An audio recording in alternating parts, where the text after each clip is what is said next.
So we made it. We made it to the end of the original trilogy. And as someone who's been going through a Star Trek podcast, it went by in the speed of light, as it would say, hyperspeed. So this is like where we just watched The Search for Spock, basically? Yeah. And like I crammed 12 episodes of Star Trek into like half an hour on fast forward or something. Yeah, but we're going to talk about Return of the Jedi. Guys, how are you all? Good. Good. Good to be back. Everyone's back. Clay's back. Jim's back. Dave's back. We're going to talk about Return of the Jedi. How do you guys want to talk about this one? I feel like the previous podcast, we might have gone a little bit too much in terms of the plot line going down it, so we can just jump around. Is there anything... we won't have that problem with this movie, because there's about, 2 sentences worth of plot in this movie. And I'm saying that as someone who really likes this movie. I like Jedi. I think Jedi might be unfairly maligned or something. It's definitely the worst of the originals. Jedi, it's funny, we go from Star Wars, which is like a epic feeling, sort of like loose on characterization thing, to Empire, which is like a character thing. Still, it's much more epic. The Empire is huge. Jedi feels tiny to me. It feels like when they have their rebellion meeting, it feels like it is like the rebellion. The rebellion in this movie seems to be 20 people. It's the same 14 people who were in the room in A New Hope when they had the same conversation. Right. And except that old man has died by this point on the film, so they bring in a woman who delivers a very odd performance. So yeah, what are general thoughts about Jedi? People like it? I'd put it as the second best. I'd put it above New Hope in terms of rewatchability. I like Return of the Jedi better than New Hope. Yeah, I was wondering if I wanted to do that. Jim, would you? Or upon this rewatch, actually, Return of the Jedi was the movie of the 3 that we watched that let me down a little bit. Yeah. I kind of held it in a higher place in my mind, and there was some stretches that I was like, this is fine. This is still cool space action flick, but it just wasn't as powerful as I expected it was going to be. Yeah. Well, I was just going to say, it occurred to me as I was watching it this time that this is the movie that I watched the most as a kid. So I think, because I after we did our Empire show, I kind of thought back and reawakened some horrible memories I forgot, which is I don't think I saw Empire Strikes Back before the 97, 98 re-release. Blasphemer! Which really... Well, then someone I know said, oh, neither did I, but he's like, 20. So...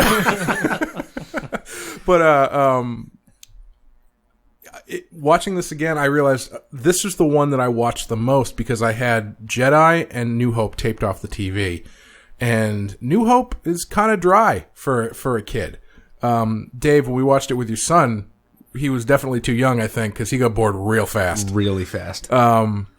Was this like last year or was this last week? It was like 2 years ago. I think he was 3. This was like right after he was born, I think. Just got him in there and be like, I got to the hospital and it was already playing. But, as I was watching Jedi, I found myself saying a lot of the lines as you do when you watch a movie that often when you're a kid, they just kind of become ingrained to you. And I realized, well, it's because this one has the most action out of all 3 of them, bar none. Yep. I mean, the Jabba's Palace sequence is pretty much all action, and then it goes right into the attack on the Death Star, and then the Endor stuff, and there's like 14 lightsaber fights, and it's as I'll go into deeper when we get to the reviewing the brand new one, I am a lightsaber purist, fanatic, yeah. But anyway, and I think watching it again, some of that, like you were saying, Jim, it let me down a little bit because it's so much action, but there's not a lot of story there. For me, it was just specific sequences. So you'd sort of hit this stretch and be like, I remember when that was really cool, when that was totally amazing to me, and it's kind of not that amazing. And then it would jump back into something that, like, okay, this is science fiction. Yeah, I think that's 100%. The scenes, like, alternate between this holds up really well, Definitely. This does not hold up really well. Yeah. Like, the scene that really holds up to me, even though I don't think it looks very good, is the speeder, whatever those things are called, through the forest. Yeah, the speeder bikes. Yeah. It still is okay. Like, it looks clearly like it's from the 1950s, like when they're riding in the car. But it's an okay action sequence. The thing that doesn't hold up to me whatsoever is Jabba's palace, which I don't know where everyone stands on this. I hate Jabba's palace in this movie. Let's go right to it then. Okay, let's go. Nothing about Jabba's palace makes sense on any level. You're talking specifically about the remastered CGI dance sequence. We all watched the remastered one with the lips. Is just okay. That's another lips thing. and the That's another dancing. thing we should mention too. As our friend Sean calls him, the honeycomb guy. Yeah, Who is the honeycomb? I couldn't figure out who he was talking about. The guy that We want honeycomb. I was looking for someone who was like, I thought it was the drummer guy when he's was he like banging on a honeycomb or something. Okay, the drummer. All right, so the craving, not the honeycomb guy, the craving. I did want to. I think we should mention that, at least for me anyway. I think this movie is the most hurt by the changes that were made. It's the most obvious. Yes. You can't help but watch this and go, "There's a change. There's a change." Well, it's not even that though. It's just I think they actually affect the quality of the movie. Yeah, you can I argue. agree. You can argue that in the other two they don't really affect the quality. I mean, you know, the Jabba sequence in the first one doesn't add anything, but it doesn't really hurt it. You know, Greedo shooting first is ridiculous. Oops, sorry, is ridiculous.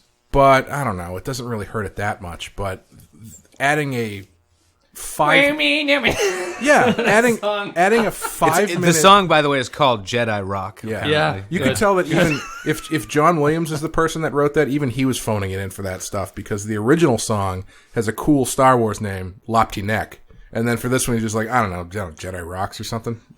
Put it on the Casio. Let's bust it out. The Jabba's scene, Jedi to me feels like the most meta of the Star Wars. Like, I thought this didn't happen till the prequels, but Lucas is becoming very aware of what he's doing at this point in Jedi. Yeah. The Jabba scene is like, you know, I don't come to this on my own conclusion, but it's like, it's purely a merchandising thing what he's done here. He has, every alien has like a close-up for no particular reason. You're like, look at this thing. Look at this guy. Look at this pig monster that's going to be in Legend of Zelda. And then so outside of that, what the fuck is the plot to get Han out of here? How does this work? Why does Luke give his lightsaber to R2-D2 and then send them in to get tortured, basically? He sends them into a droid torture ring, and then he just comes in later, and he could have walked in with his lightsaber and killed everybody. So this movie, all of the successes that the heroes have are based entirely on luck in everything that happens in this movie. Which, to be fair, that is the standard for most action movies, most movies. I mean, look at Lord of the Rings. I mean, that was the speeder bike in the background. You know, basically that's you know, one of the most successful books and trilogies of all time, reliant entirely on people getting there just in the nick of time. Right. So that is kind of the standard. I thought that, I don't know about complete marketing opportunity, but it was surprising to see after Empire and to see where it went as far as the drama and the darkness and all that stuff, to then go, like, the first half of Jabba's palace, before Luke gets there, and especially with the additions, is kind of goofy. You know, it's a lot of attempts at just little jokes and, you know, interesting little characters and goofy reactions. Leia hits her head on wind chimes when she comes in. Do you see that when she's wearing the helmet? Yeah, and she walks in. It's clearly set up. Like, it wasn't a fluke. The sound effect is there, and there's literally a wind chime that she bumps into, but has to stop it. And it's right before the Sebulba, the addition. He's like, well, I made a Sebulba, so I'll have a Sebulba alien in this thing. There's a Sebulba in there? Oh, I didn't even know. Yeah, like the little alien that walks on its back, like it's sort of reversed and walks around. But isn't it strange that they go to that type of place after where Empire leaves off, like after the wave you're riding there, and then you end up. I do think you're right that it's meta or self-referential in the sense that, you know, they basically go back to the Mos Eisley Cantina and but not as amplify the hell out of it. Yeah. Well, because the Mos Eisley Cantina is, you know, a couple quick close-ups and you're done just to get the flavor of it. Whereas now they're like, okay, time to do half an hour there. The best taste acting. this. Yeah. I will say the best acting in all three of the movies, I think, is done by the Rancor Keeper. When the Rancor dies. when he cries. I completely agree. Like, and that's what, honestly, like, that's what I'm seeing when I say, like, it's kind of split into two. Jabba's Palace, for me, is split into two parts. It's before Luke gets there, when it's, almost prequel-esque. Like, if you're fair about it, like, some of it is almost prequel-esque. His comedy has changed. His sense of humor has totally changed from Empire in this. It's like, it's clownish now. I think C-3PO is way over the top in this movie. Like he's basically he's turned into like a 50s sci-fi character who, like, everything that happens is like, oh, you know? Yeah. And R2's kind of toned down. R2 is the funniest one, I thought, in, like, you interpret everything through 3PO, but R2 is kind of funny in the original, and this one he's just sort of all business. I'd be fine with Jabba's palace if Luke came in, and just the quick change about Luke, Hamill is a little bit miscast at this point. I don't know. I think he's fine in Empire, but Jedi is when it's like it starts to. I'd be fine with Jabba's palace if he walked in and solved everything immediately. I'd be like, that would really show like evolution. Like, how much time has passed between the end of Empire and this movie? No idea. Is this a long time? He seems much better at being a Jedi. It's anywhere really from like 6 months to like 2 years, I think. I don't know. I have no idea. It's weird because Lando and them are supposedly on their way straight there. Yeah. Right. So it should be like 15 minutes. But it's obviously not because Luke's gotten better, new lightsaber. Yeah, he's got a new light. I'd be happy with Jabba's palace if he had a lightsaber and he solved the thing then. Like, he was like, I've come in to fix this. Instead of falling in the pit, even though 3PO warns him about it, and then having the big creature try to awkwardly not fall down the pit behind him. But I think that would have been a good way to, like, this is development. Luke is now a Jedi. Like, he can handle things. Vader's still better than him, so it's going to be a fight. But he can handle idiots like Jabba and the Twi'leks and all that stuff. Instead, you have him... He fights the Rancor, which is a weird scene that is kind of boring. Like, I like the Rancor. Yeah, I think it still works. Watch the Rancor scene with a kid, which I have done recently, and it's actually really scary. When the Rancor picks up, the pig monster's a Gamorrean guard. When he picks up the Gamorrean guard, the thing's like squealing, Yes. and then he bites it, and they put a sound effect in of like the crunch noise. It's actually, I watched it with my son. The first time we watched it, he bit into the Gamorrean guard, and my son instantly goes, "I don't want to watch this anymore." It was scary. Luke's like acting a badass Jedi, right? He's hand waving at people. He walks in. He's like, I'm going to talk to Jabba now. He falls in the pit. Chokes people with the Force. Yes, he's choking The people. first thing he does is he kills the Gamorrean. I think No, he doesn't kill him. He chokes two of them. He did give him a little push. But They're holding their Little necks. love He's tap. choking. He Force falls tap. down the pit. Force love tap. And apparently all his training goes out the books. He doesn't even use the Force to push the button, which you'd think would be something to do. He picks up a rock and he throws it at it. It's like, why is his training... Well, so something that occurred to me as I started to watch it was Luke is basically like a Jedi hipster because all of the training that happened between Empire and Jedi, he must have done himself. So he's just styling. He's basically like he's dressing and doing the equivalent of like being really into vinyl and how vinyl sounds better than CDs. Like, because how else would he have learned how to do that? He did it all himself. He's modeling himself after a Jedi. Yeah, he's modeling himself after Obi-Wan and just sort of the hand-waving and stuff. But it's just, I don't know. And also, he fights with a lightsaber like someone trying to swat a fly out of the air. Yeah, he looks like a kid, the fat kid taking practice swings with a baseball bat when he's out there going after. It's But I like the change in what the lightsaber... The lightsaber is actually, in this movie, kind of looks like a real weapon. Like, you actually swing it and you do stuff with it. The one saving grace of the Jabba stuff is I do like the fight scene out on the dunes. Like, I think it's pretty good. It doesn't make any sense that R2-D2 has the lightsaber this entire time. It's all part of the plan, man. So the nerd excuse for this is that Luke can use the Force and kind of see the future and foresee what's going to happen in a sort of way. So he sets it up that way. But he's making that future by giving the lightsaber to R2. That's true. Instead of just walking into the room. He could just go in and handle it. I mean, he sends the droids into a weird tone thing where the droids are in a torture chamber. A droid's being torn apart by its arms, and another droid is screaming in terror as the thing is like printing on it. He sends them into there willingly. And then he sends Leia right after. She gets caught.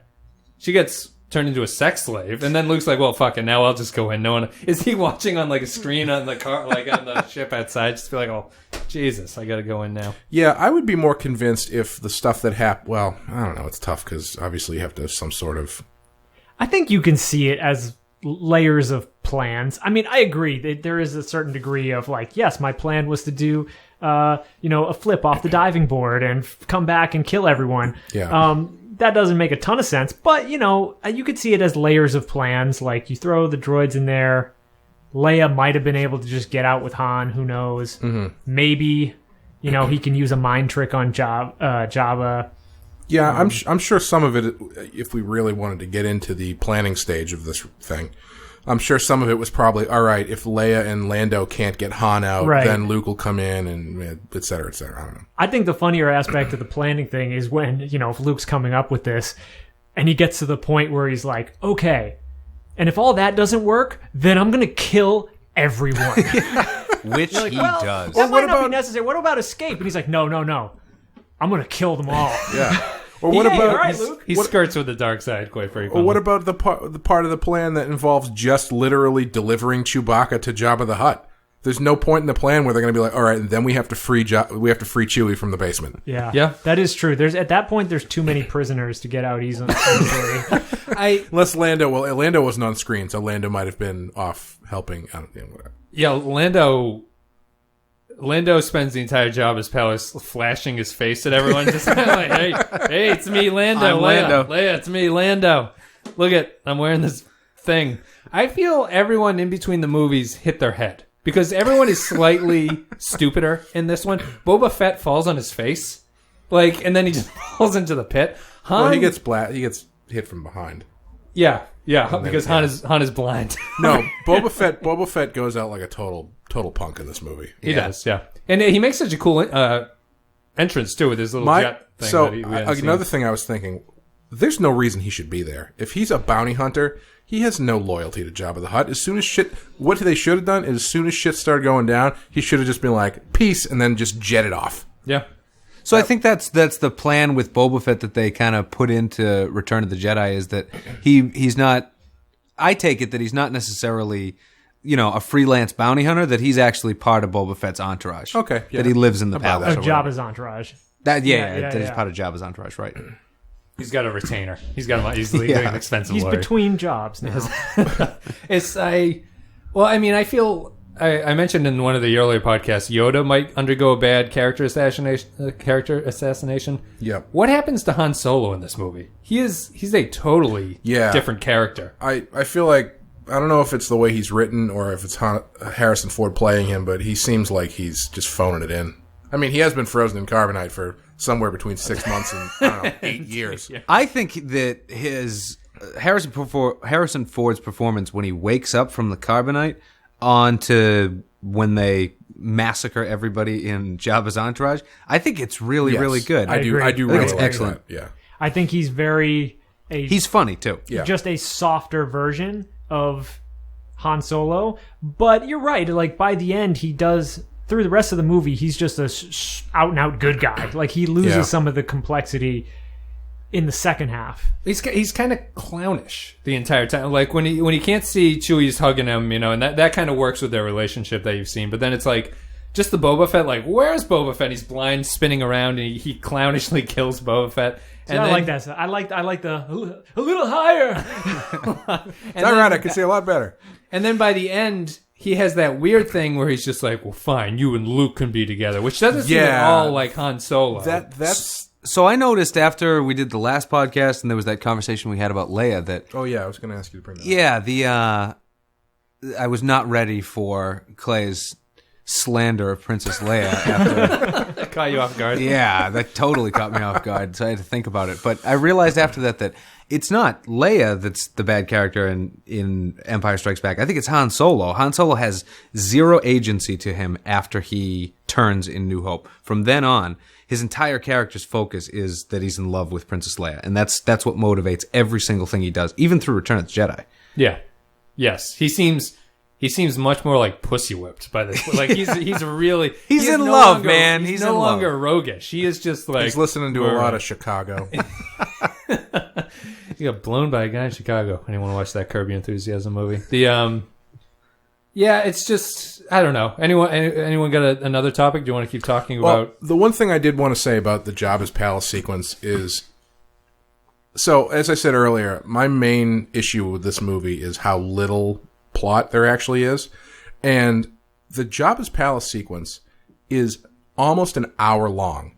And nothing that happens in that sequence has any bearing on the rest of the movie. It's real long. Yeah. It's about 40 minutes at Jabba's palace. Then there's maybe like 10 minutes at Dagobah with Yoda, where Yoda dies, because, you can't have Yoda dicking around. And after that point, the plot starts in that movie when they have the briefing about the new Death Star. And that's almost an hour into the movie. Yep.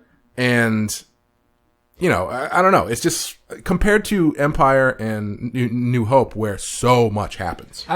Here's my thing. What I've noticed from... This will really come into play in the prequels when we start talking about them. When you're doing that by yourself. When I'm doing that by myself and I'm just praising them because they're divine from God. The thing about Lucas and watching these Star Wars movies in a row is that he really loves super linear storytelling. Like, there's not a lot of cuts here where a character is just like, I need to get somewhere, and then you cut to them being in that somewhere. You see everybody's journey every step of the way as to where they go. It's really noticeable in Phantom Menace. But half of that movie is walking. the thing, and the other half is swimming. The thing about the Jedi movie is like you have you go to Jabba and Dagobah, you see him go to Dagobah, he comes back, you see the meeting. It's like everything is one step after the other. Every footprint goes right, and they make the movies drag a little bit. Empire is the best because it has the dual storylines going. Right. It's like the only time where that happens in the series. And it's just kind of, it feels very plotting to me, Jedi, in a way that, what's everyone's opinion on Death Star 2.0? Is this a good idea? I think it's really lazy. Okay. I think it's really lazy. Because it's just... It's not finished. It's unbuilt. Yeah, but it's got a cool look to it. It's got a great design. It looks great, but again, it's like, I guess that's another thing you could kind of think about how long between movies, because they didn't build that in a weekend. Right. But still, it's like... They even blow it up the same way. It's just like a more CG-laden way to blow it up. We were watching it with our friend who hadn't seen it before, and when it came on the screen, he said... So, did they think to cover up the exhaust port this time? And we didn't say anything, and when it got to the end run, he was like, oh, so there's actually just a bigger hole this time. And you can actually fly into it. Yeah.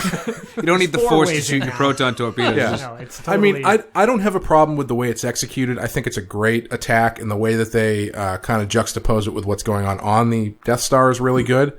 But as far as story goes, it's like, all right, so it takes you an hour to get into the actual plot of this movie, and then when you get there, it's we have to go blow up the Death Star again. It's like,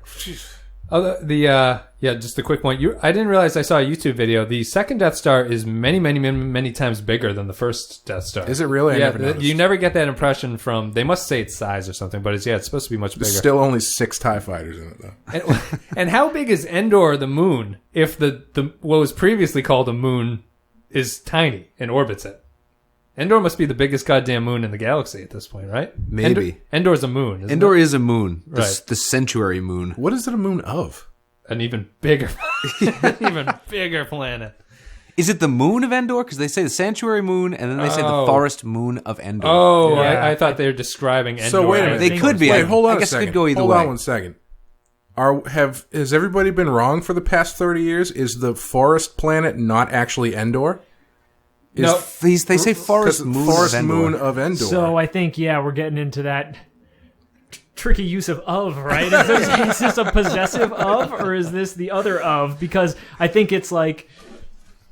We never see the planet that Endor or the moon of Endor is circling. I think it's the forest moon of Endor, as in the forest moon called Endor. Yeah. Okay. I think it probably We'll is. stick with that. We don't need to more upset archaic the use cards. of. The horse died, but I really want to correct someone next time they say Endor. And, it's the moon of Endor. You'll notice you never actually see Endor, but what the fuck was I talking about? The Death Star. I think it's shockingly lazy. That you come in halfway and you're just like, really, we're gonna do it again. We're just gonna go all the way through this again. Except this time, you kill two birds with one stone because the Emperor, for some reason, decides that he wants to be there. Which we learned through Mon Mothma's pep talk, which is, I mean, what a terrible leader. What kind of a speech is that? She ends it with like, by the way, guys, there were a lot of people that got killed learning this information.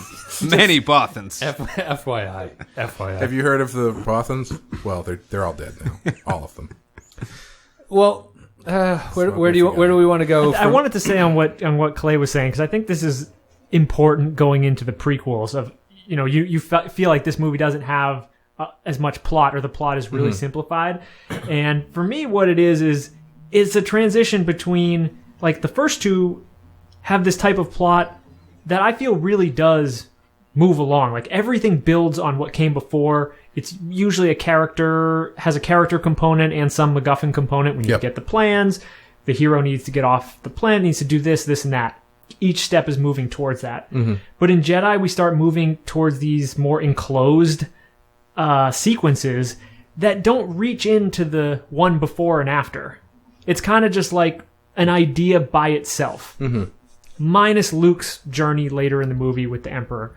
But everything else is very isolated. Like, everything on Endor is sort of just stirring the same pot in the forest for a while. Yeah. And to me, that's something you're going to see a lot of in the prequels as well. It's that type of scene. You just get somewhere and you can stir that pot until the chase sequence is over and get out.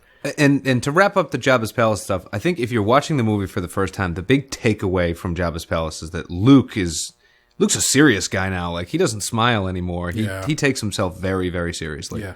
I think, honestly, if there had been one plot element that was derived from the Jabba's Palace sequence that played into the later thing, the later actual plot, I would be totally fine with it. It's just that it's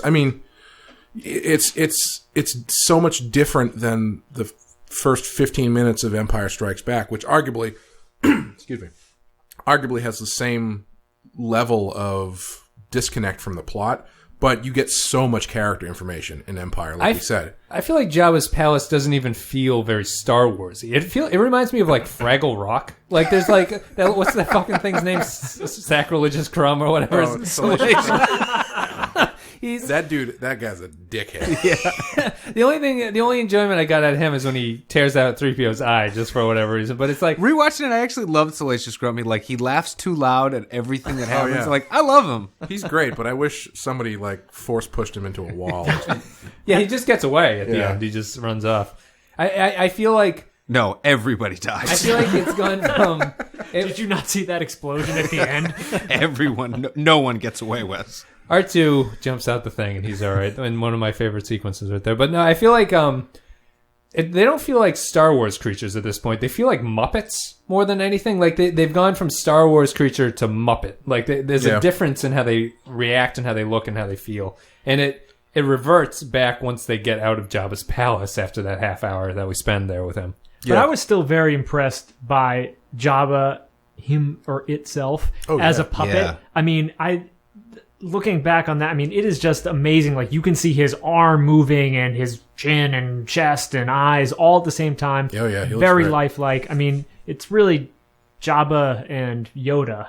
This viewing was the first Are time just I ever amazing. noticed Jabba smoking a bong the first time you see him. Yeah, he's got like a little hookah down at his side. with like a frog in it. And they give him like the high eyes when he first wakes up when the droids walk in. But you don't question for a second that this is a real thing.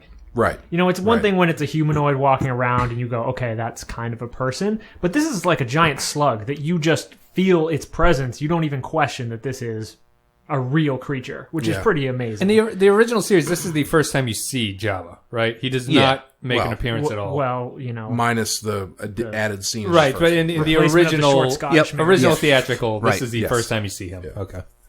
I mean, he's an interesting design, if anything. It's just it's And I think he's got a great voice too. I love his voice, and I he's love that almost every time he talks, his voice is so deep, and he speaks through the interpreter C-3PO, whose voice is so high, and just the two of them next to each other is really cool. It's a cool effect. And I think they do a disservice to him in the added footage and in Phantom Menace, because I never want to see Jabba. I never thought to myself, "Oh, it'd be great if we could see Jabba the Hutt moving around."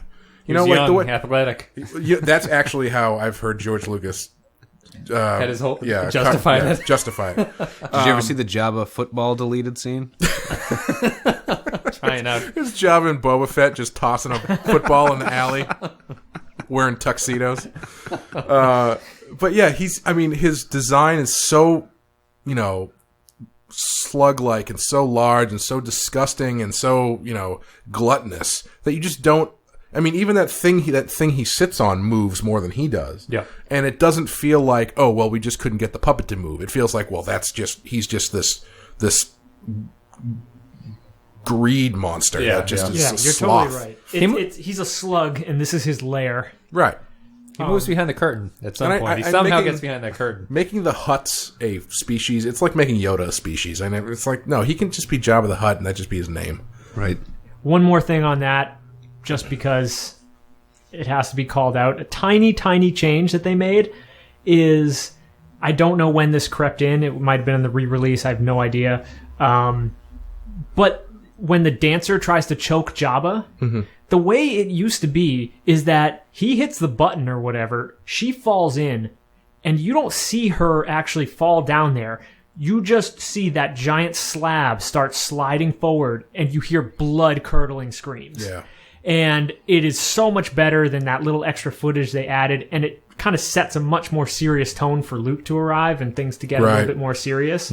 I mean, to me, that plus the new music thing just takes any chance of... That original song is so good. Yeah. It is. From the original one.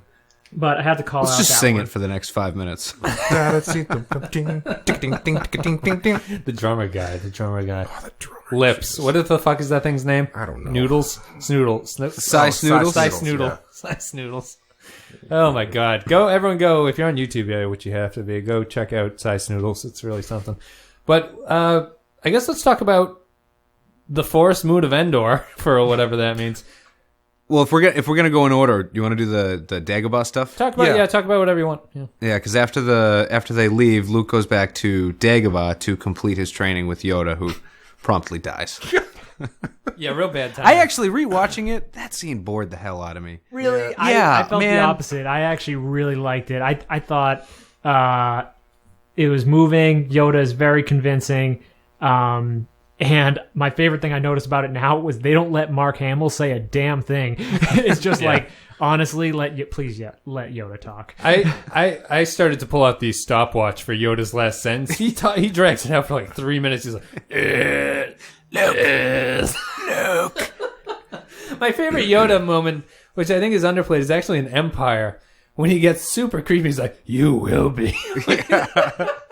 That's a very weird Yoda angle he takes, but yeah, he's in this one. He's fine. This actually, I was reading, Lucas didn't want to put him in Return of the Jedi, and all the other producers were like, "You have to see Yoda die. Like this just has to happen." Yeah, What bothers me about that whole scene is you get the really, really painful from a certain point of view speech by Obi-Wan, which is like such a cop-out. That's the first time. It's the first time he's mentioned it. This is Lucas's new. He's like, this is what the story's about. It's about perspective. He saw it at that moment. Is like, I'm going to make more movies about perspective. furthering the idea that Obi-Wan is a manipulative dickhead. Yeah. Because that's a total dick move. You're like, no, I mean, I didn't not tell you the truth. Just left live through omission or whatever Yeah, that thing. You should have read between the lines when I said he killed your father. Did you not see me air quote? No, that seems weird. I mean, I like it to an extent, but I do feel like it's... I think another thing this movie has a problem with is there's too many characters. There's too many... I like the addition of Palpatine, but that's another character you have to devote time to. I think a lot of the neutering of the characters that were so good in Empire is a result of having other characters that need more time.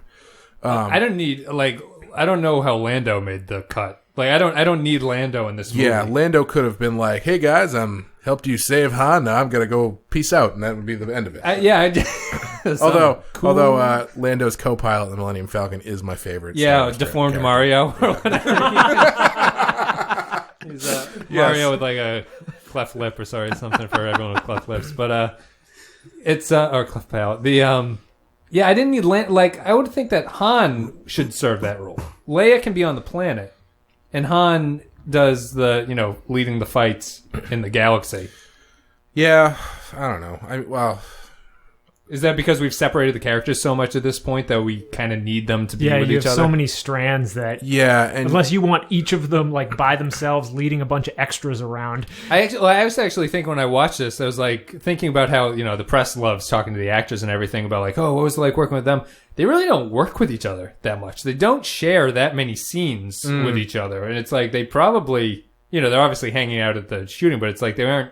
It's not a buddy movie or anything like that. Well, Luke doesn't. Luke, right? Harrison Ford and Carrie Fisher spend a lot of time on screen together, right? Yeah, the other. In this one, yes. Yeah, no, definitely. I think in an Empire. I mean, in Empire general, too, yeah. it's a good amount, except for Luke, which is why I remember when we were talking about Star Wars, the New Hope.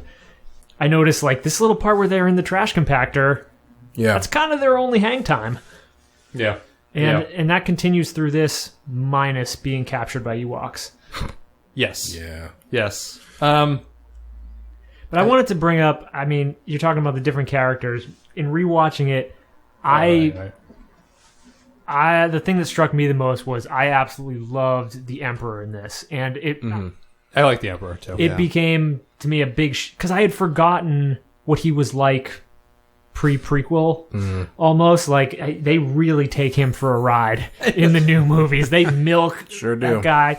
But he is so good in this and so powerful, and I had forgotten how much of the movie is built around building him up. Even Yoda talks about the Emperor, which I had forgotten. Yeah. He says, don't underestimate the Emperor. Right. He's I like his I think I even like it's very reminiscent of it, but I like the sets of the Emperor's throne room or whatever they probably call it that. I think it's even better than the freezing place. I just like the design of it a little bit more. I don't know. It's a very personal They're on thing. par. They're very similar to each other. They're circular rooms. They are definitely similar. But I just do like the idea of his chair. He just sits and looks out the window. What actually stuck out to me about the throne room this viewing was there are those circular blue computer that kiosks you can't get into everywhere. There's so many of them.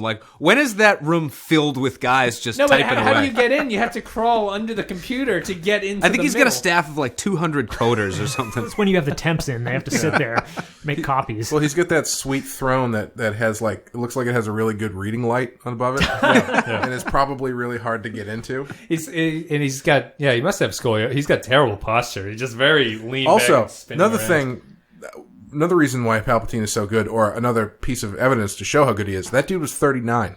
Yeah. And I just assumed he was 130. Yeah. Yeah. He was, he's the only, him as an actor is older in the prequels. It's the one, he aged into it.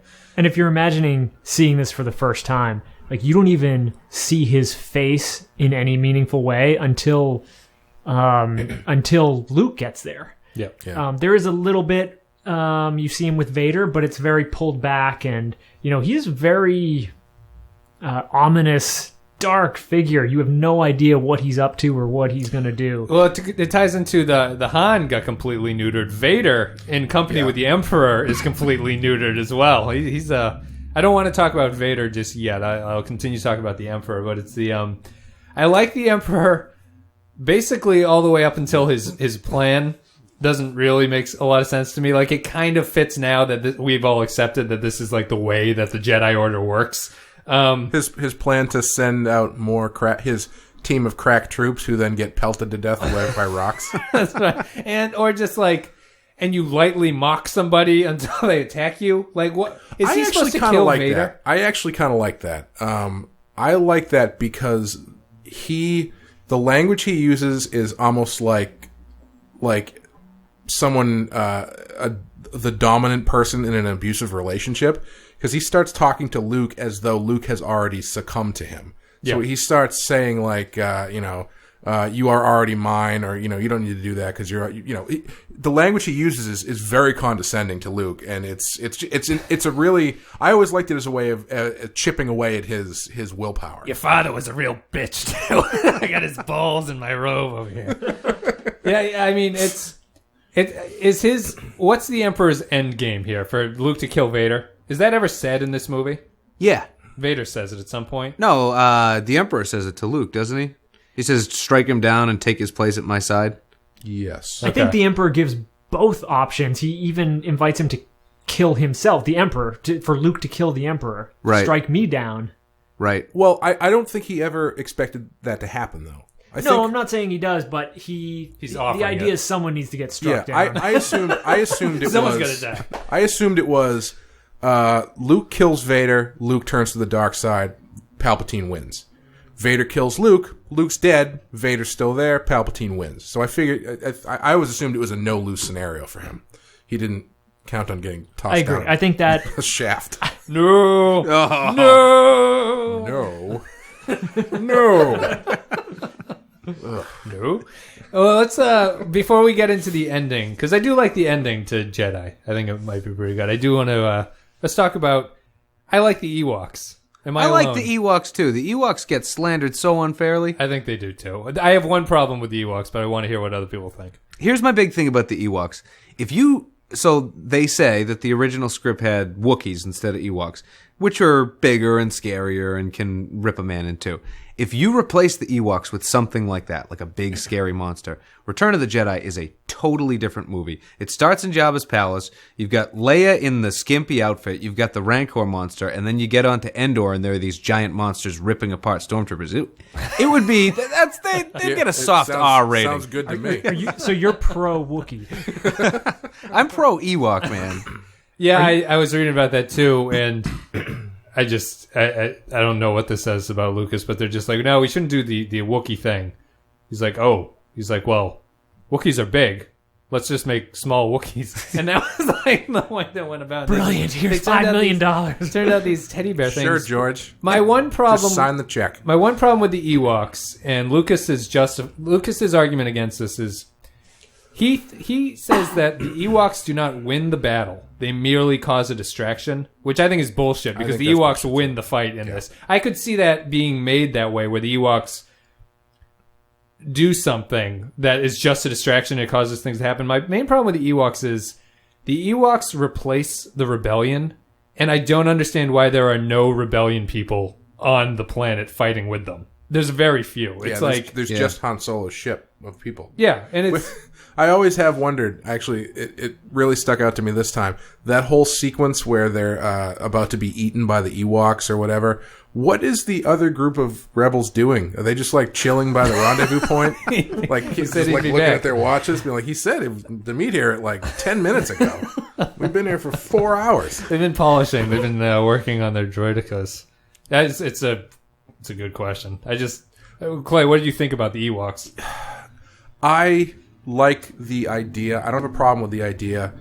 I like the idea that, they get help from a seemingly cuddly, primitive, powerless race to defeat the cocky empire.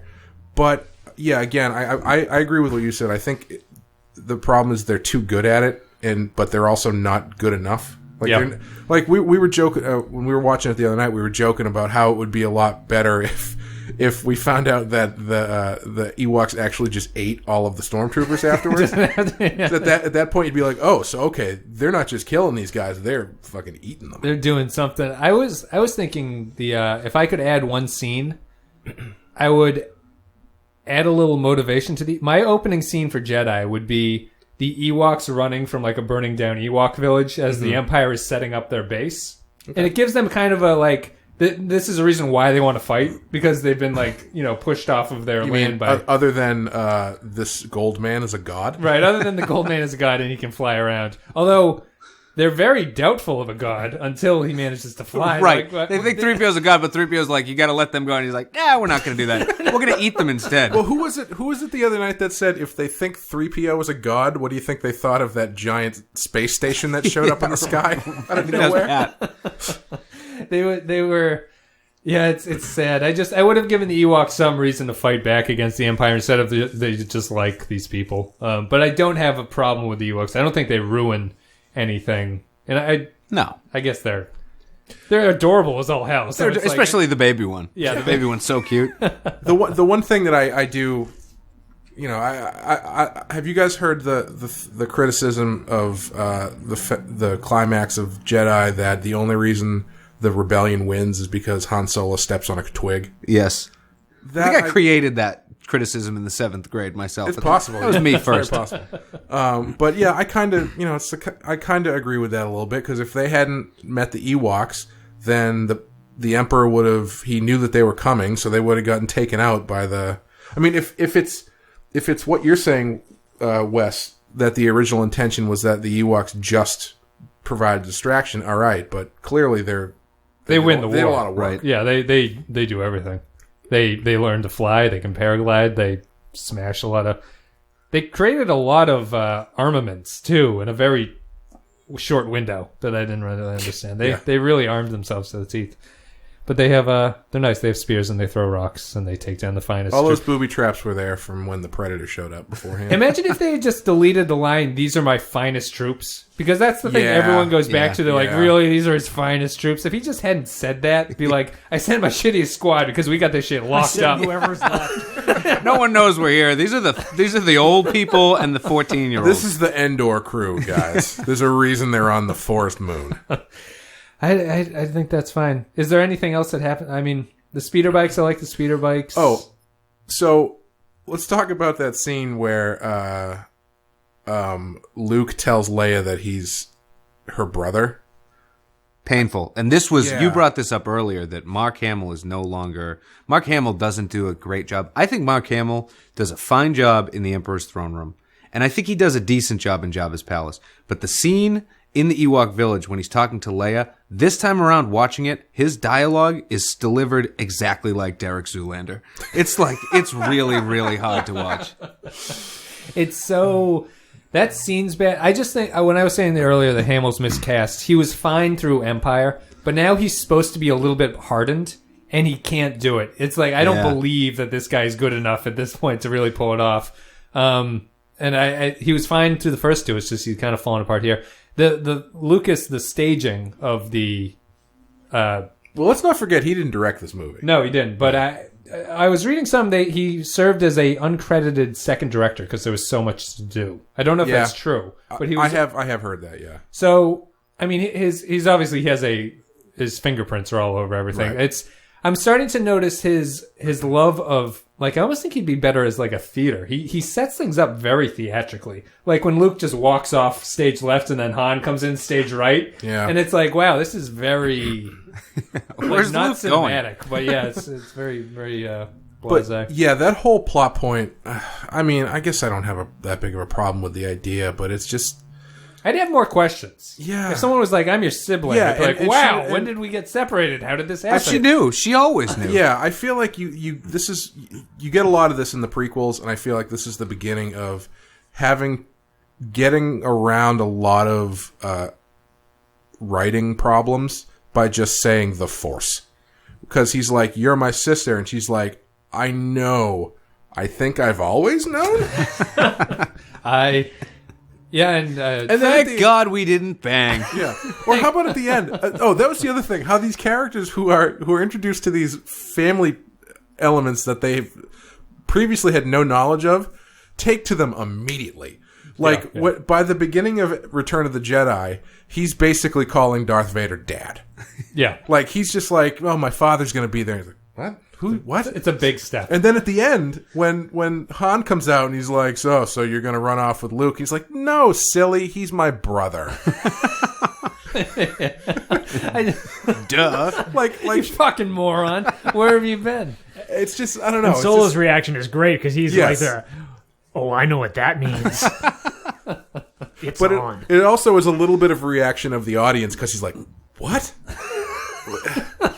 I'm okay, I guess." I've known you guys for either 6 months or 7 years, and this never came up.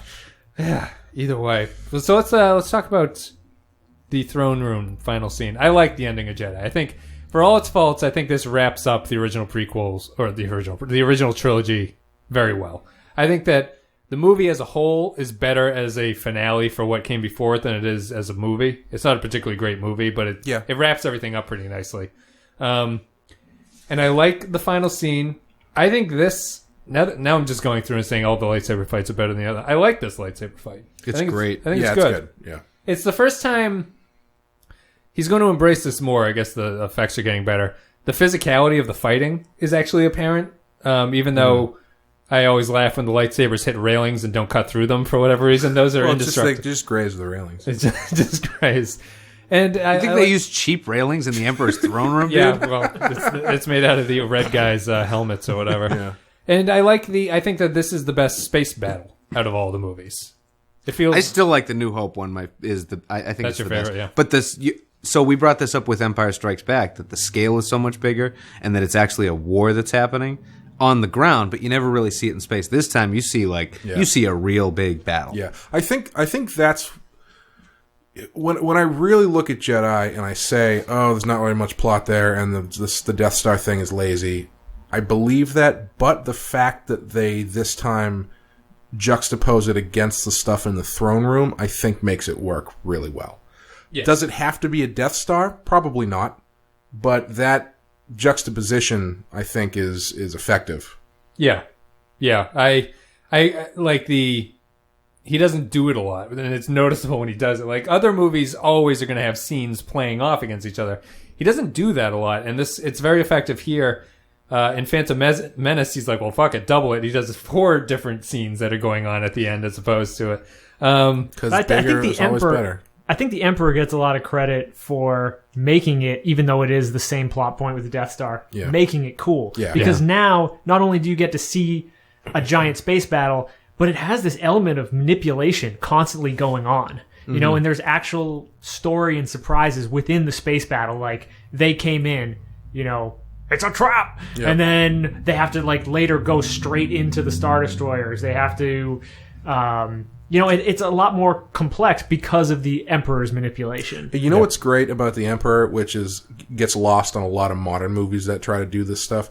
The Emperor doesn't sit there and explain the larger themes and meanings of the story for 20 minutes.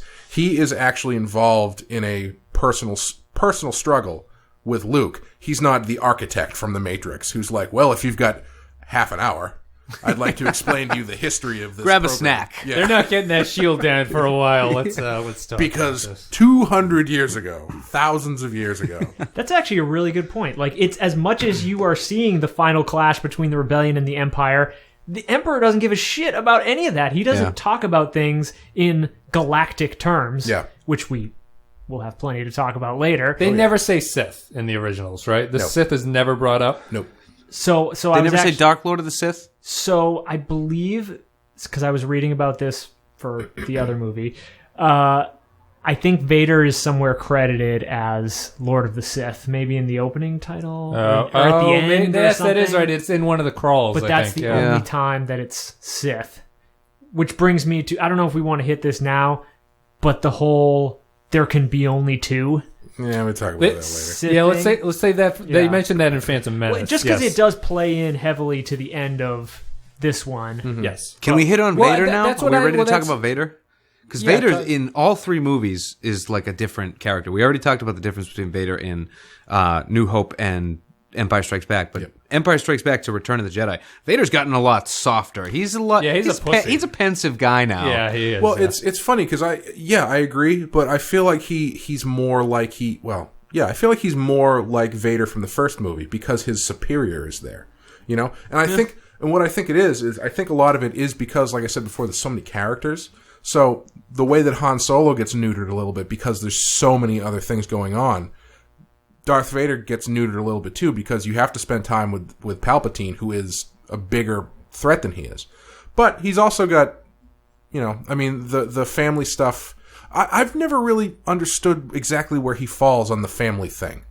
Like at the end of Empire when he's like, we could rule together as father and son, I'm your father. Like, in the third one, he's like, hey, kid.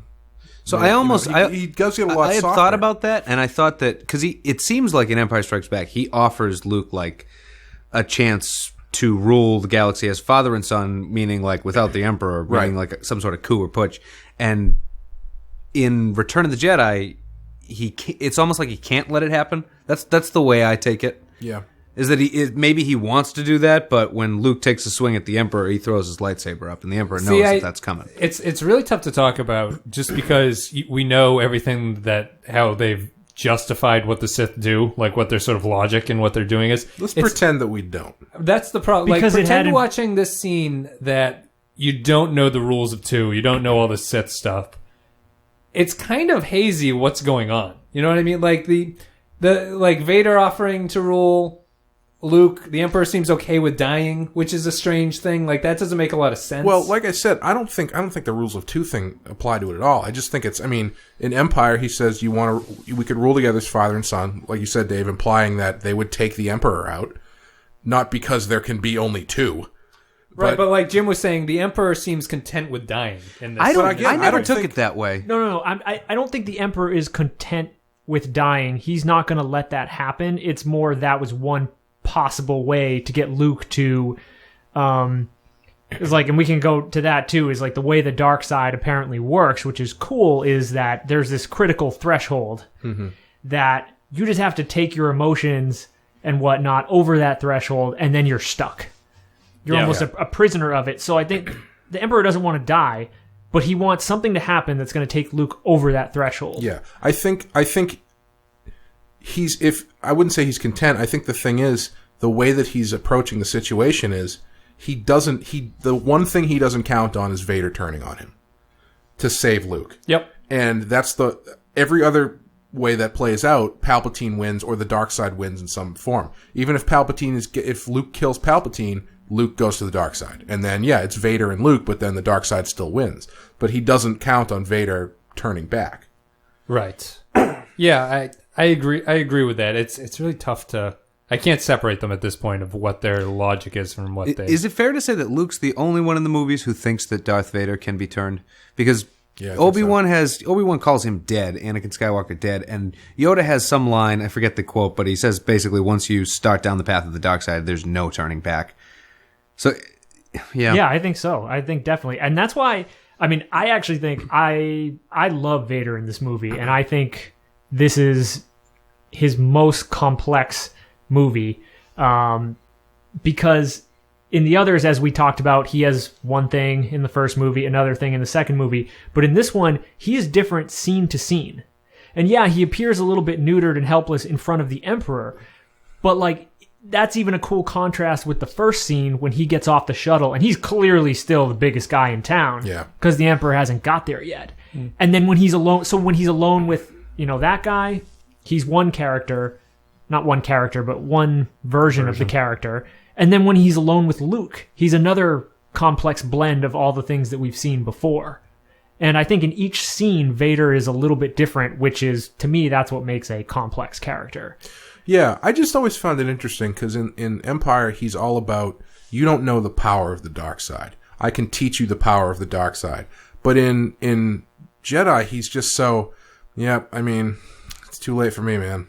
But I think he doesn't have that pull. He's never like, Luke, he never makes the case. You could be the most powerful if you join us. He never makes that case. I think that's because of the Emperor, in the sense that what you know for most of the movie is Vader, and the Emperor keeps referencing this, Vader wants to go off on his own and find Luke. Yeah. So Vader does not actually show a whole lot of interest in like plotting this out with the Emperor and being like, "Hey, boss, what do you think we should do about this guy?" Could I get Tuesday off? Vader wants to go off by himself and sort this thing. So I think that does carry over from Empire, in that if he didn't have to do this right under the Emperor and he was left to go off, he would finish it like Empire, where he was totally on his own. The Emperor wasn't supervising. And he probably would, say, okay, come on, let's get this dark side turning over with so we can go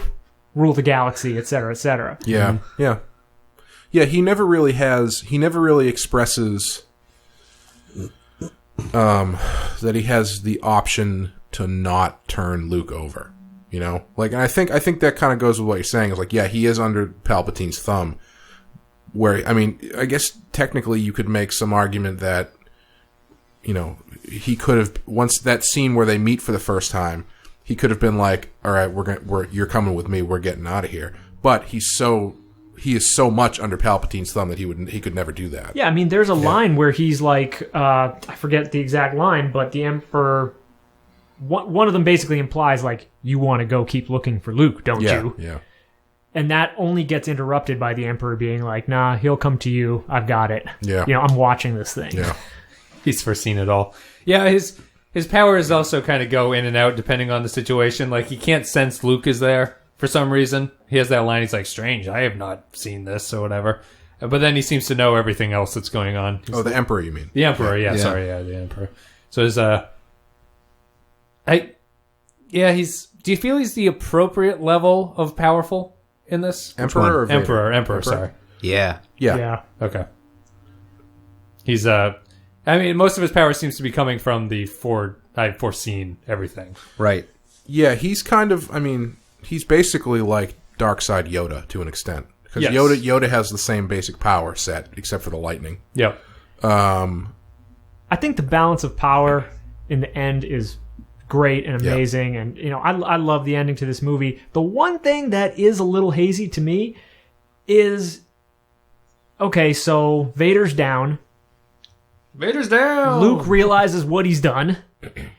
That's my favorite moment in this, actually. It is a subtlety that Star Wars never does, is when he cuts off Vader's hand and the wires are coming out and he looks at his own robot hand and he's like, what have I become? Yeah. And he doesn't actually say it. You're just supposed to be smart enough as an audience to realize that you're the same. He doesn't say it yet. Wait till it's re-released on the next format. Interesting piece of subtle storytelling there. He also has the high ground in that shot. Ooh, excellent. Great point. Well, that'll come back. That's how he won. Yep. All comes together. No, but so we're in that moment, and the Emperor, you know, becomes clear to Luke what has happened. The Emperor has this advantage, and he closes the lightsaber. So, like, what's the plan there? I mean, can he really not kill the Emperor in any way and not turn to the dark side?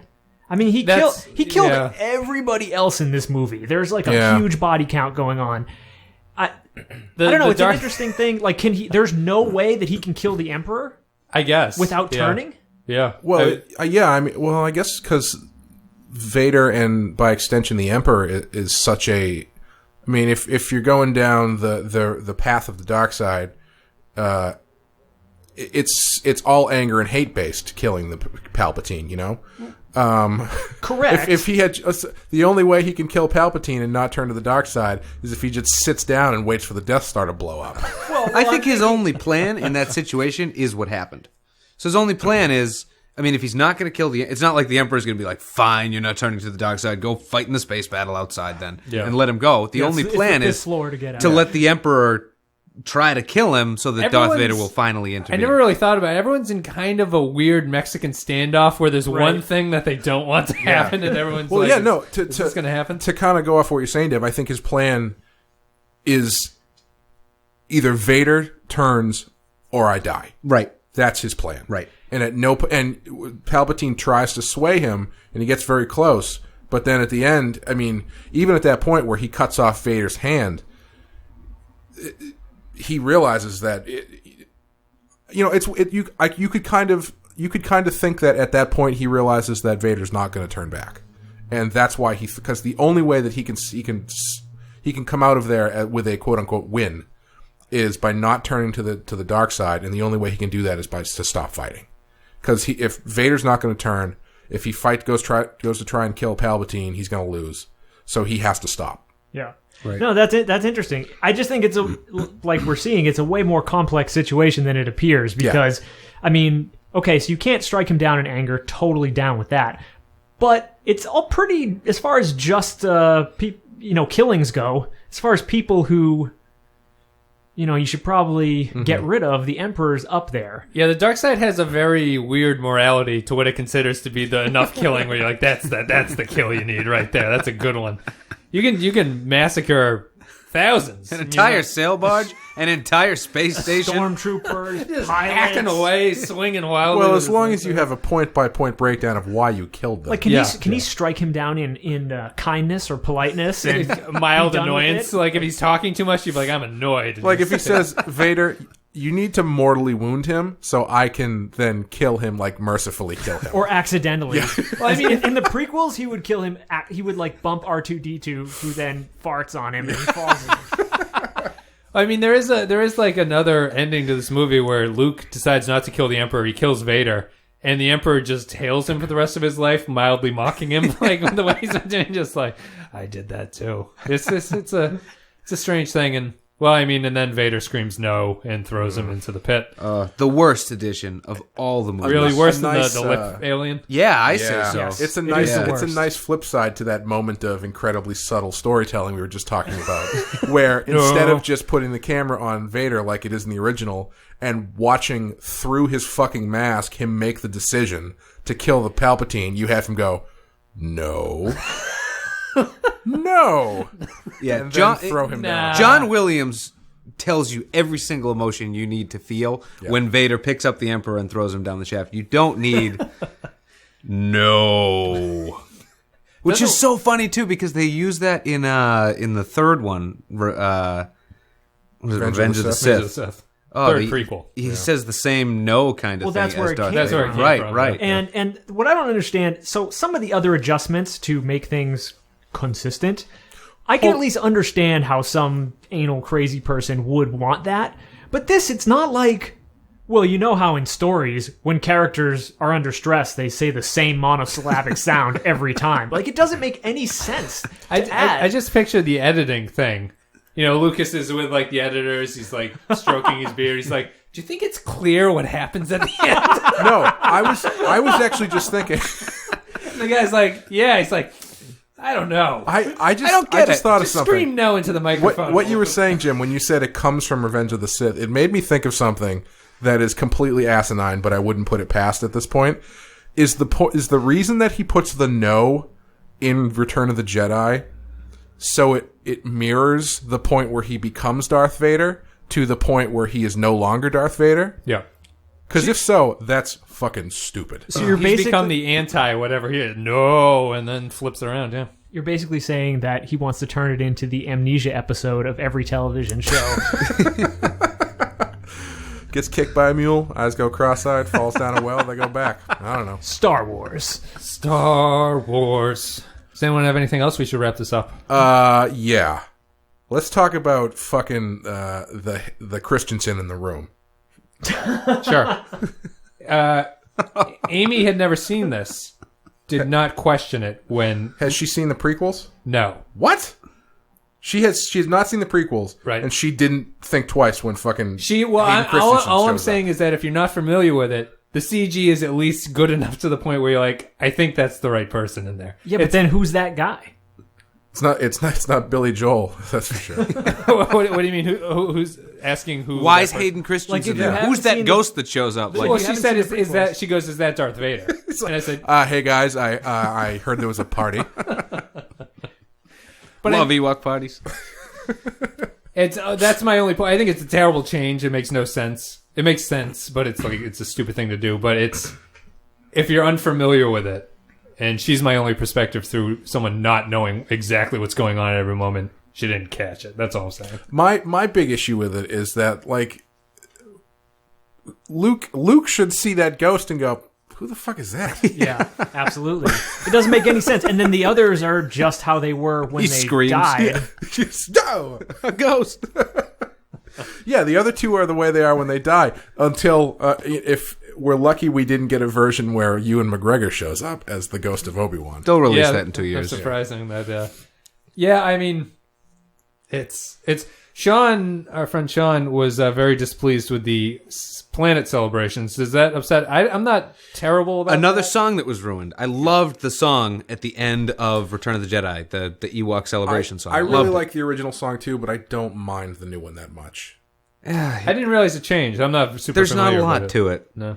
Yeah, Yeah. I mean it's less for lack of sounding culturally inappropriate, it's a lot less tribal music than it is just another John Williams song, you know? I prefer the original song, but I think it somewhat goes with, like, I think it's hard to have an objective read on the Ewoks in general. Like, I like them, but I fully admit I could be wrong about that. Like, they could be objectively stupid, but I've just seen the movie so many times that I really like them, and I like the original Ewok ending. So, Dub. Since Amy hasn't seen the prequels, did she question at all those various exterior shots of not She did Endor? not. She did not notice them at all. Okay. I don't know. Maybe those of us who care about this stuff just overthink it too Well, much. I mean, I look at it and go, there's Naboo, oh, there's Coruscant. You know, but it's like, if you don't know them, I think the problem is there's too many and they're all the same, just a crowd of people dancing. Yeah, and I was actually thinking, when did the email show up that the Death Star blew up? And we haven't seen that much resistance in the previous movies. Right, You know, that's it's the like, thing. You never get the sense that everyone is just under the yoke of this empire. Yeah. And then all of a sudden everyone's celebrating. It's like, it doesn't really make sense. Yeah, so I think adding that stuff, as much as you could argue it makes sense, it's a problem that I kind of feel in horror movies, generally ones that have like like a Friday the 13th movie or something like that, or maybe even Halloween. There's a certain point where you can't expand the story outside a certain point without more questions being asked that don't need to be answered. Yep. So, like, if you're in Friday the 13th and you're at Camp Crystal Lake, X, Y, and Z is happening. You don't really question it because you're inside a certain boundaries of an environment. As soon as somebody calls the cops, you enter the rest of the world, and you have to address that stuff. Yeah, and I feel like adding that stuff to the end of Return of the Jedi busts through those boundaries because it's no longer this rebel force versus this empire. It's now, we got planets here, and what are the politics of these planets? Right, You'll find out in 15 years. Right. No, I agree with that. It's unnecessary. I don't think it does bring up more questions than you'd really need it to be. So what's in the original? Just the Ewoks? If the one Ewok of those planets, celebration, there's Wedge dancing with an Ewok. So it's just them dancing. Lando chilling out, yeah. If one of those planets, or if they had just cut to like Hoth or Yavin or something, or a planet we had already seen, Tatooine even, Endor. Yeah, Endor. the actual Endor, not its forest moon. But you're right. Nothing else in the original trilogy ever makes even an effort to give you that type of scale. Yeah. So it is a bit abrupt. Which is weird because as a concept, it is a huge scale concept. Yeah. But the story we see is actually very small. The only time you notice it, because I was trying to rack my brains about when you notice it, there is an Imperial presence on Tatooine in A New Hope. Like, there's guards. Like, and Luke doesn't like them. Right. That's the only time you really get an idea that, the Empire is actually... But you never see that. After that, it's just an ever-increasing in size fleet chasing a small ship. That's like the... Yeah. And when they go to Bespin, doesn't Lando have some line? He has to explain why the Empire's not there. Yeah, why they don't bother him. Yeah. So... I just wanted to end on one note of quality before we get into the prequels, which is we haven't specifically addressed... I like Jedi, just to throw that out. Oh, no, I do too. We're critical of it, but I still really enjoy that movie a lot. No, and I was just saying before we get into the prequels, which we will be talking about less quality, I assume. No! But it's the music. We haven't specifically addressed the music in the Star Wars trilogy, which I think is, A, fantastic, B, very consistent. Like, each one has new music, both thematically for new characters, but also for, like, new types of chases and battles and things, and they're all spot on. And, I mean, it's always there telling you what to think. Yeah. And besides just being good music, I think you can imagine, like, what this trilogy would be without such good music. Like, imagine sort of just more run-of-the-mill, like, sci-fi, or, I mean, more, say, 70s or 80s type music backing it up. Just the remix versions of the songs. This thing starts going down the tubes pretty quick. I think if the sound effects and the music weren't in this movie, we wouldn't be talking about it. I agree. To this point. Yeah. That's like the one thing that gave them sort of, like, cachet, I think, at a certain point, where you're like, wow, that's undeniably good. There's a quality to the music that I found recently. I was watching something else. I can't remember what it was. I don't know if it was Doctor Who or it was something that also had quality music to it. And I noticed there's an element of great film scores that is, you have your central theme or your central melody, and changing little pieces of it, like a couple notes, maybe going turning it to a minor or to a sharp or something like that, or just changing the drum beat, instrumentation, just to have a different instrument play it or something. Yep. You can go through an entire range of emotions. Like, I was thinking about it, specifically the opening fanfare, right? The drums in the opening fanfare are different than other times they use it, because it completely changes the way the music's used. And it's just it's brilliant songwriting. It's a chaotic little bit of music too. Like, when you think of the bah, and then it goes into it, but you listen to it, it's like there's a lot of crazy instrumentation going on in that. It is, man. I tried to play that on the piano, learn how to play it, and I was like, hell no, this is hard. Oh man, have you it's seen like that? 20 notes at once. George, we should put chopsticks in there. Have you seen that video of the? It's a woman playing, like, basically a medley of all the Star Wars music on the piano. No, nice. Oh my god, it's awesome. She's so good, and the piano is shaped like a Millennium Falcon. It's pretty cool. Nice. Yeah. But even just shout out to like all the. I mean, you think like Yoda's theme, awesome. Imperial March comes in the second one. Yeah. Emperor's theme in this one. You know, the voices, which we haven't done. You know, that type of choral music.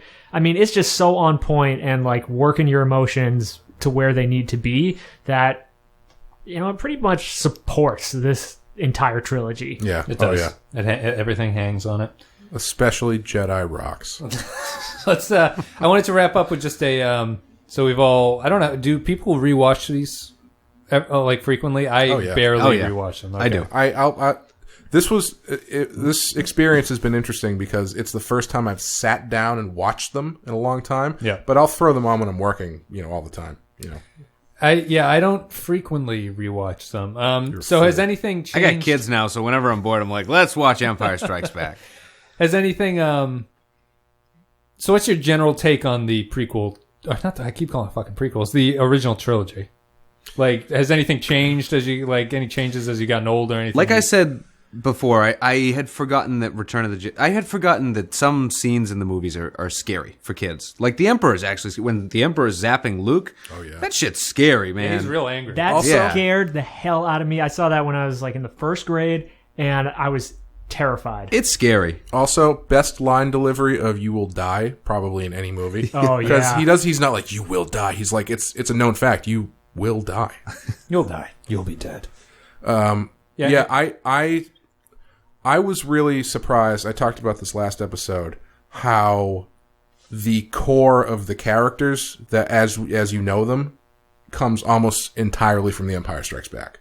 Yep. And I don't think it's a bad thing. It's the only series of movies that I could think of where the central secondary movie, except maybe The Godfather, I guess, but where the second movie informs the way you view the ones on the ends. Because after you watch The Empire Strikes Back, it completely changes the characterization of A New Hope, and it looms so large over Return of the Jedi that I think they can get away with a lot of what they get away with because of it. Yeah. I'd say Terminator does it too. I would say that. I'd say Sarah Connor after watching T2 is absolutely. Yeah. And also, I never realized how much of it came later. Like we said, like how much is hinted at in New Hope that they don't flesh out until Empire Strikes Back. I mean, Empire Strikes Back is, while you can argue that, well, Star Wars wouldn't be Star Wars without New Hope, Star Wars would not be Star Wars without The Empire Strikes Back. Right. Yep. Yeah, I was wondering. I don't know if the other movies had not happened, if Star Wars would be so highly regarded today. It's an impossible question to answer, but I don't know. You're talking about Empire and Jedi if they just finished with if all you had was New Hope, if that was the only movie, I don't know if Star Wars would become the sort of phenomenon it is now, because I think Empire goes a long way, like you were saying, to making it something. Yeah. My general impressions were New Hope is slightly worse than I thought. Mm-hmm. Empire is much better than I remember. And Jedi is both. It goes much worse and much better than I remember it. So that's like my sort of now understanding, having not seen them all that recently. I think one other thing to add to that is these movies, I've had the opportunity a couple times to see them on the big screen. And I do think that the bigger that you can make them, it rewards these movies a ton. Yeah. And that, when we watch Jedi, watch it on a nice, crisp, modern TV, and you can see things in detail. It's shrunk down for you to consume very easily. But when you have it on the big screen, things blur together much better, and the experience is much more all-consuming. And I don't know, I think you believe everything a lot more. You're less apt to pick it apart. Yeah. We rented a theater and watched Empire Strikes Back, and it was absolutely mind-blowingly great. Yeah. And Yeah. you're much more consumed by the experience. Interesting. Yeah, it's been good. I like these movies. I'll probably never get them on the level that a lot of people seem to get them, but I enjoy them. I think they hold up relatively well. I have my issues with it. I think New Hope doesn't really explain as much as it could. Empire is really great.